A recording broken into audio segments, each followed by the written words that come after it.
തലസ്ഥാനത്തെ കുടിവെള്ള പ്രശ്നം അത് കഴിഞ്ഞ ദിവസങ്ങളിലൊക്കെ പ്രേക്ഷകർ കണ്ടതാണ്. ഒടുവിൽ അതിനൊരു പരിഹാരമായി. 7ാം ദിവസമാണ് പരിഹാരമായത്.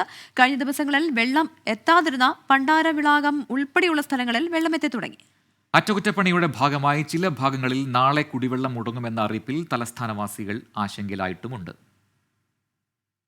ആറന്നൂർ പണ്ടാരവിളാകത്തേക്ക് കുടിവെള്ളം വിതരണം ചെയ്യുന്ന പൈപ്പിലെ ചോർച്ച വാട്ടർ അതോറിറ്റി ജീവനക്കാർ പരിഹരിച്ചതോടെയാണ് പ്രതിസന്ധിക്ക് പരിഹാരമായത്.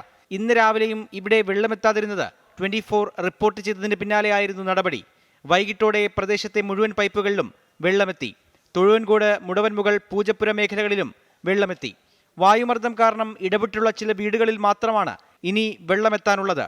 ഇത് ഉടൻ പരിഹരിക്കുമെന്ന് ജല അതോറിറ്റി അറിയിച്ചു. അതേസമയം നാളെ നഗരത്തിൽ വീണ്ടും ജലവിതരണം മുടങ്ങുമെന്നാണ് ജല അതോറിറ്റിയുടെ അറിയിപ്പ്. ആൽത്തറ മേട്ടുക്കട റോഡിൽ സ്ഥാപിച്ചിട്ടുള്ള പുതിയ ലൈനുകൾ ചാർജ് ചെയ്യുന്നതിനായാണ് നിയന്ത്രണം. ആശങ്ക വേണ്ടെന്നാണ് ജല അതോറിറ്റിയുടെ അറിയിപ്പ്. 24 തിരുവനന്തപുരം.